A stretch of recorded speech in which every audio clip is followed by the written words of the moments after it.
Hello world, this is CMajor and school is in.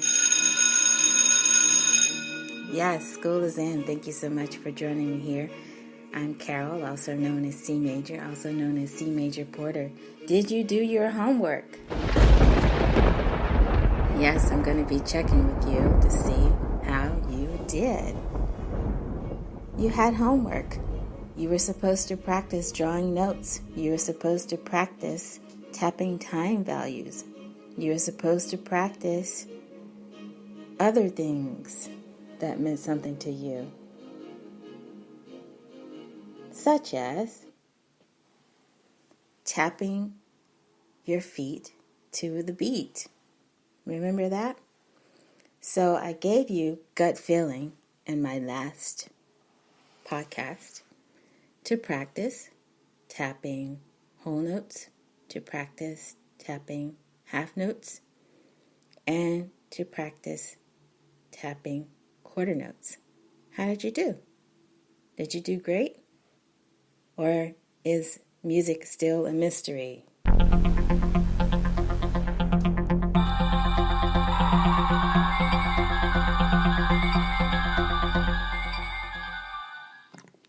Music should not be a mystery and should not be confusing. So if you join me over here today after the show, I talked about on today's CMajor radio show about not being confused when it comes to music making. And if you were with me on YouTube, you know that I gave 2 homework readings. The first reading was just to introduce you to some of the books and materials that we'll be using for CMajor's classroom. And then the other reading assignment was for today. So let's delve into it a little bit more because I want to be clear about what I mean about bars and time signatures. So if you are interested in learning more about beats and how beats in music form groups, so listen up. Most commonly, groups of 2, 3, or 4. Beats in music form groups, most commonly in groups of 2, 3, or 4. The first beat in each group is felt to be a little stronger than the others. When they are written down, an upright line is placed at the end of each group. And so in today's broadcast, I mentioned that I want to start putting a visual with this because it is a little challenging, as I said before in the broadcast, to create a visual over the radio. So for that reason, what I'm aiming to do is put together a 2-hour live presentation practicing time values. So practicing drawing live with you some of the beats, some of the bars, some of the bar lines, time signatures, and so forth. So I hope that you will find that helpful.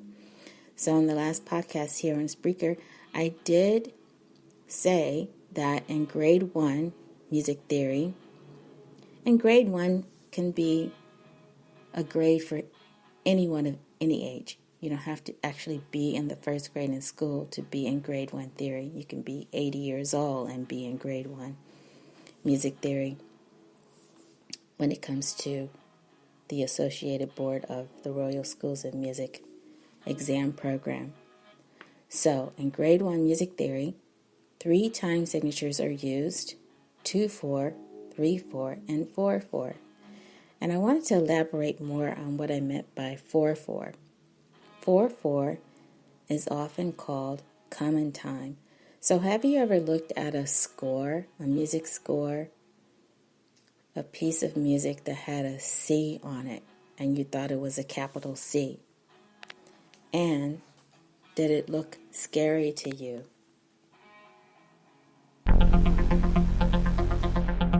Or did it appear to be a mystery?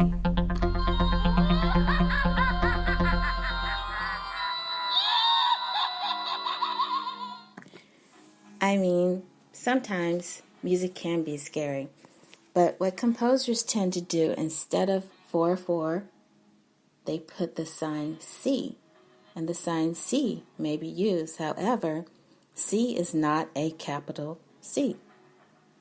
It is a sign which has survived from an early and different system of writing time signatures. So, again, if you join me live, I'm going to demonstrate this, and you'll be able to see me actually drawing it, and it will make a lot more sense to you. But if you have any questions at all, always feel free to contact me on social media. I like to have fun on social media and to make music learning fun for you. Now, let me just elaborate a little bit further. A bar may include notes longer or shorter than 1 beat notes, provided they all add up to the number of beats given in the time signature. So, there's a picture of bars that use all the time values which we have seen so far. So, I hope you will join me. I think it will be fun. Music making should be fun. I will demonstrate how to draw 2/4 time, followed by 2 quarter notes, followed by a half note, all separated by bar lines. And then I'll demonstrate 3/4 time, also showing you how quarter notes and half notes can be combined and then separated by bar lines. And then I will show you what it looks like to do that for 4/4 time. Now, everything I've talked about so far is coming from First Steps in Music Theory, grades 1 to 5, the Eric Taylor book, if you happen to have a copy. And then I like to combine that with the AB Guide to Music Theory Part 1. And I liked what it was saying at the beginning of this book because it starts off reading, when soldiers march along behind a band, their footsteps are absolutely regular and even. The music helps to keep them together, more likely than not. In fact, the big drum will be struck together with every footstep. We say that the music has a steady beat or pulse, and that the soldiers are marching in time to the music. The sign most often used for a single beat is quarter note, and quarter note is also called a crotchet. Thus, the regular sound of the soldiers' marching feet, left, right, can be shown in music notation, and there's an illustration of 4 quarter notes. So think of it this way: if the big drum were to be struck with every footstep, its sound would be written in the same way. Illustration again, 4 quarter notes. But if it were to be struck only with every second footstep, for example, with every left foot, a different sign would be needed, and the sign is a half note. The sign used is a half note, and it is also called a minim. So, there's a diagram here. The signs for the soldiers' footsteps, crotchets, and the strokes on the big drum, minims, could be lined up together. And then what I will do in the live video is just to show you how this is done, how it's illustrated. So it's going to be fun. I really look forward to having you join me and take out some of the suspense.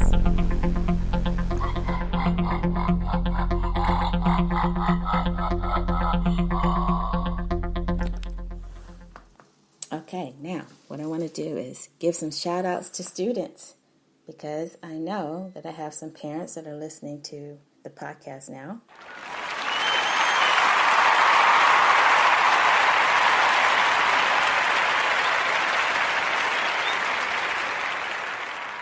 I'm really excited about that. Parents that really want to help their children to learn more about music making and to support their children as they are learning. I mean, I think that's so great.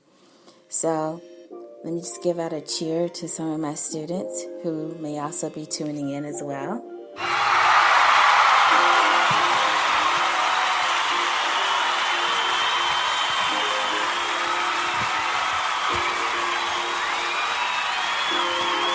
This is for you.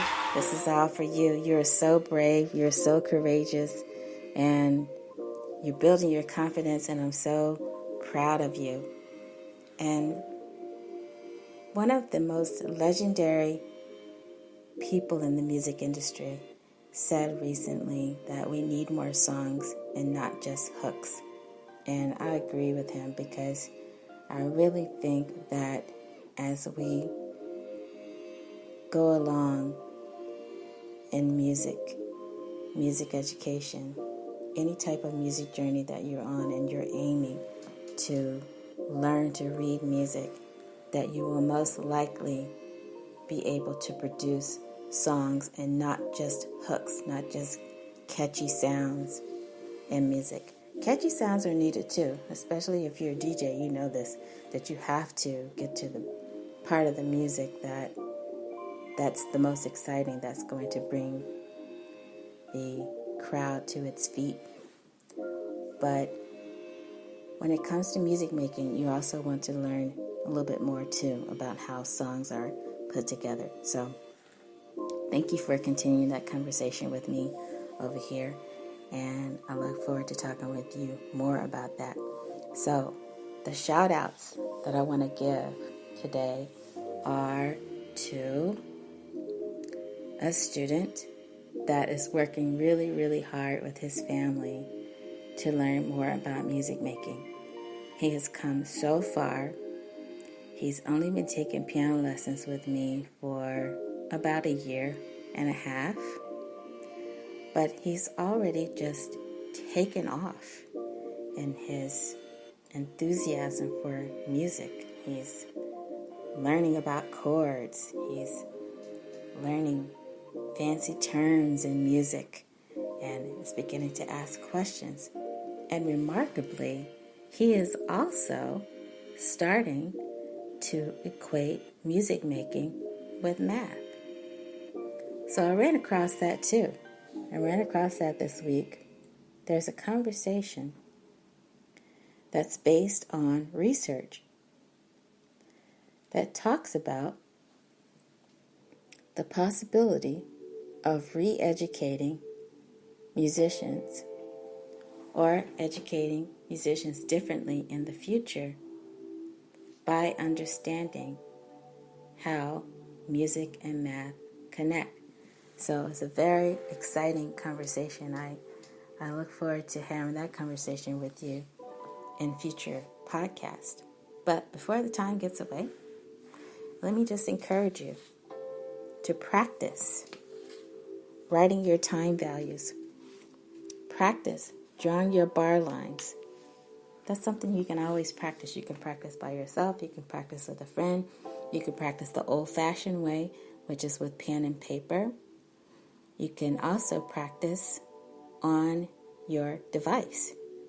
So I showed you a fun way yesterday on YouTube how I'm using my iPad mini, and I'm using an app that would normally allow me to build emoticons, but I'm able to draw note shapes.